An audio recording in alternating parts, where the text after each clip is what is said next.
प्लासी की लड़ाई में जितने लोग मैदान में लड़ रहे थे उससे ज्यादा लोग मैदान के बाहर खड़े होकर तमाशा देख रहे थे, लड़ाई का परिणाम सुनने की प्रतीक्षा कर रहे थे। देश के भाग्य का निर्णय होने जा रहा था, मगर उस निर्णय में सारा देश शामिल नहीं था। विदेश मंत्री के नाते मैं अफगानिस्तान गया था। आपको सुनकर ताज्जुब होगा, अफगानिस्तान के अपने मेजबानों से मैंने कहा मैं गजनी जाना चाहता हूं, गजनी। पहले वो मेरी बात उनकी समझ में नहीं आई, कहने लगे गजनी तो कोई टूरिस्ट स्पॉट नहीं है, गजनी में कोई 5 स्टार होटल नहीं है, गजनी में आप जाकर क्या करेंगे, गजनी में आप जाकर क्या देखेंगे। मैं उन्हें पूरी बात नहीं बता सकता था। मेरे हृदय में कहीं गजनी कांटे की तरह से चुभ रहा है। जब से मैंने गजनी से आए एक लुटेरे की कथा पढ़ी है और किशोरावस्था में पढ़ी है, मैं देखना चाहता था वो गजनी कैसा है।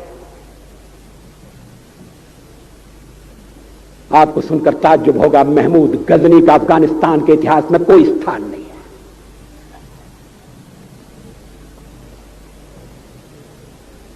गजनी छोटी सी जगह है, छोटा सा गांव है। कल्पना करिए सैकड़ों साल पहले वहां धूल उड़ती थी, झोंपड़ियां थी, मगर एक लुटेरा लुटेरों को इकट्ठा करता हुआ सोने की चिड़िया को लूटने के लिए चला आया। आपस की फूट से जो राजा है वो लड़ेगा, जो क्षत्रिय है वो लड़ेगा। हमने समाज के बहुत बड़े वर्ग को लड़ने के अधिकार से वंचित कर दिया। हमने उन्हें हथियार नहीं उठाने दिए। मार्शल नॉन मार्शल के आधार पर हमने समाज को बांट दिया। वो लुटेरा सोमनाथ के मंदिर तक चला गया, पुजारी देखते रहे। मंदिर की पूजा भक्तों को करना पड़ती है, मंदिर तो एक प्रेरणा का केंद्र है। मैं देशपांडे जी की तरह से नास्तिक नहीं हूं, मगर उनकी नास्तिकता में भी जो आस्तिकता है मैं उसका आदर करता हूं, उसका सम्मान करता हूं। वो जिस आत्मविश्वास से नास्तिक होने की बात कहते हैं, तो मैं उनसे कहना चाहता हूं वो सचमुच में नास्तिक नहीं है। जिसकी आस्तिकता है, जिसका विश्वास है, वो नास्तिक कैसे हो सकता है। विश्वास किसमें है ये बड़ी बात नहीं है, विश्वास है या नहीं। हमने समाज के बहुत से बड़े वर्ग को विश्वासहीन बना दिया।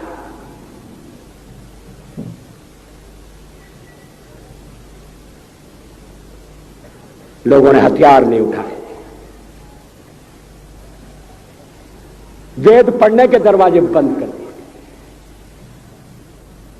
इसलिए हम पादाक्रांत हुए। अफगानिस्तान में मैंने एक बात और देखी। मुझे जिस होटल में ठहराया गया उसका नाम था कनिष्क। अफगानिस्तान एक मुस्लिम देश है। मुझे बड़ा ताज्जुब हुआ, मैंने कहा कनिष्क यहां कहां से आया। तो मेरे साथ अफगानिस्तान के विदेश मंत्री थे। मैंने कहा कनिष्क आपका कौन लगता है, कनिष्क से आपका क्या संबंध है। कहने लगे कनिष्क हमारा पूर्वज है, कनिष्क हमारा पुरखा है। He was one of our forefathers। मैंने कहा तब तो हमारे आपके पुरखे एक हैं। अफगानिस्तान के लोगों ने उपासना पद्धति बदली है, संस्कृति नहीं बदली। आज के भारत के परिवेश में यह सुनने के बाद थोड़ा विचित्र लगता है। हमारे यहां तो धर्मांतरण के साथ राष्ट्रांतरण होता है, ऐसा दृश्य दिखाई देता है। पड़ोसी देशों में ऐसा नहीं हुआ। अभी राम जन्मभूमि का मामला चल रहा है। एक विदेशी आए, कहने लगे ये राम जन्मभूमि का क्या झगड़ा है। हमने कहा इस पर विवाद हो रहा है कि श्री राम कहां पैदा हुए थे, और जहां पैदा हुए थे वो स्थान उनके मंदिर के लिए प्रयुक्त किया जाए या न किया जाए। वो इंडोनेशिया से आए थे, वो मुसलमान है। कहने लगे हम तो समझते थे कि राम के लिए सारे भारत में आदर होगा, सम्मान होगा। हमने कहा ये आपने कैसे समझा।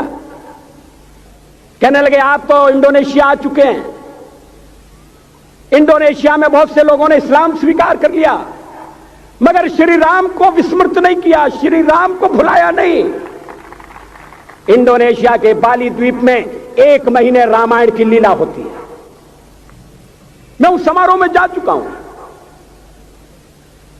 उस समय भी विदेश मंत्री मेरे पास बैठे थे। मैंने कहा ये रामायण ये क्या हो रहा है। मैंने कहा एक्सीलेंसी ये मंच पर क्या हो रहा है।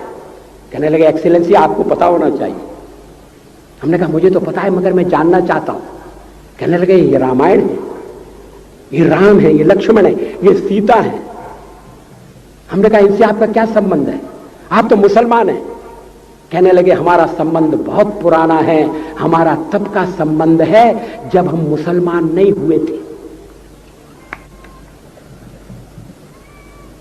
थाईलैंड की राजधानी अयोध्या कही जाती है। थाईलैंड के राजा को आज भी राम कहा जाता है। सावरकर जी ने हिंदू राष्ट्र की बात कही हिम्मत के साथ। बुनियादी तौर पर भारत हिंदू राष्ट्र है।